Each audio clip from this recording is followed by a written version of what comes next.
Assalamualaikum teman-teman, terima kasih sudah menonton video ini. Nah, pertama-tama di sini kita gunakan minyak goreng, ini secukupnya aja.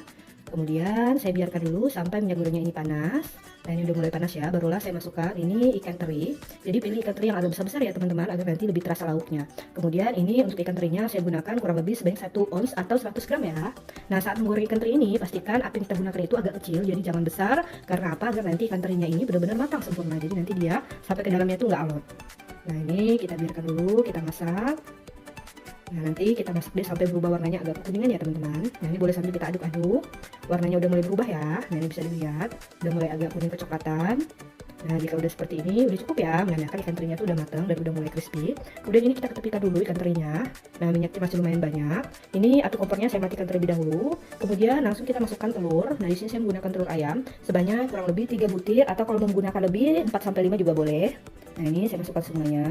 Kemudian ini saya tambahkan penyedap rasa, boleh gunakan masako, raiko, atau kaldu alami. Nah, ini saya gunakan yang rasa ayam ya, jadi dia nanti nggak terlalu asin. Nah, untuk 3 butir telur ini kita tambahkan dulu setengah bungkus masako. Kemudian ini boleh kita aduk-aduk dulu. Nah, ini apinya jangan kita hidupkan dulu ya teman-teman, jadi biarkan dulu. Kita satukan dulu bumbu kaldunya dengan telur. Nah, ini kalau misalnya udah tercampur rata kaldunya, kemudian di sini saya tambahkan lagi sedikit kaldu, nah agar nanti rasanya itu benar-benar pas. Jadi nggak sampai 1 bungkus ya teman-teman kita gunakan. Nah, ini udah kita mulai hidupkan api kompornya, tapi kita gunakan api kecil aja dulu. Nah, kita bentuk dulu telurnya sampai teksturnya agak padat ya teman-teman. Nah, ini udah mulai padat.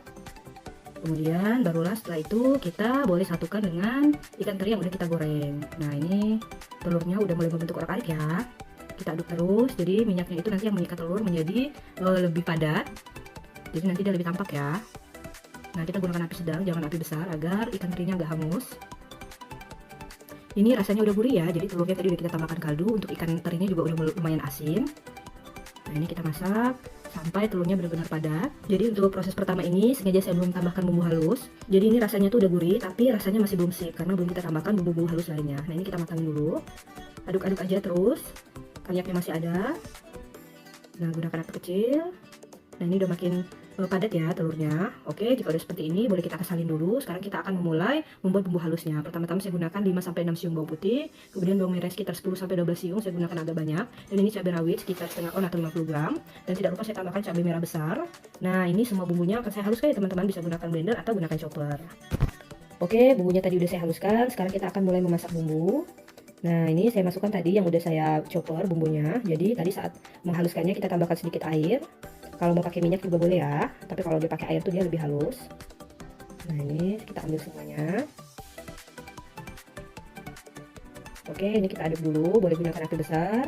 Nah, karena tadi saat menghaluskannya saya belum menambahkan minyak sama sekali, sekarang baru saya akan tuangkan minyak. Ini secukupnya aja, nggak usah juga terlalu banyak. Yang penting nanti minyaknya ini bisa untuk mematangkan dari cabenya ini ya teman-teman. Karena cabenya ini harus benar-benar kita masak sampai matang agar aromanya itu harum, jadi dia nggak melangu dan memang nanti rasanya juga akan lebih enak. Nah, ini sebelum kita masak benar-benar matang, tidak lupa kita akan tambahkan bumbu dulu. Ini saya tambahkan garam. Nah, garam ini sekitar 1,5 sendok teh. Kemudian kita tambahkan kaldu atau micin boleh. Dan ini gula setengah sendok makan. Nah, ini kita aduk dulu. Jadi nanti untuk rasa asin, gurih, dan sedikit manisnya bisa kita benar-benar pastikan setelah bumbu tumisan ini udah mulai matang. Tapi ingat tadi ketika kita memberinya garam jangan terlalu banyak karena tadi kita udah menggunakan ikan teri yang rasanya udah cukup asin. Nah, ini kita masak dulu. Nah, ini pastikan saat memasaknya harus sering kita aduk agar bagian bawahnya itu tidak gosong karena saya menggunakan api yang agak besar untuk mengeringkan minyak yang ada terkandung di dalam tadi bumbu cabai. Saat kita memblendernya saya menambahkan air yang cukup banyak. Nah, ini kita harus keringkan dulu. Nah, ini kalau bisa masih kurang gurih atau kurang sedikit manis kita bisa tambahkan gula. Kemudian ini saya tambahkan lagi sedikit minyak karena minyaknya tuh udah habis ya untuk tadi mengeringkan air yang ada di cabainya. Nah, ini warnanya belum terlalu merah, jadi kita masak lagi menandakan bumbu cabainya ini belum matang teman-teman. Jadi rasanya tuh nanti kurang enak. Jadi dia dan tidak awet ya. Kalau kita masak benar-benar sampai kering, nanti dia lebih awet dan aromanya itu harum banget, jadi nggak bau lama gitu. Nah, ini kita masak sampai warna cabenya berubah kemerahan seperti ini. Nah, ini bisa dilihat ya. Jadi cabenya udah kering. Jika udah seperti ini udah cukup, barulah selanjutnya saya masukkan tadi ikan teri dan telur yang udah kita masak terlebih dahulu. Nah, pastikan ketika kita memasukkan ikan teri dan telurnya ini cabenya tuh benar-benar udah matang. Jadi tinggal kita gaulkan seperti ini. Pastikan semua telur orak-arik dan juga ikan terinya itu terbalur dengan bumbu cabenya karena ini enak banget teman-teman. Nah, ini kita boleh kecilkan apinya, nggak usah terlalu besar. Jadi fungsinya cuma untuk menyatukan semua bumbu cabenya tadi terkena dengan ikan teri dan juga telur orak-ariknya.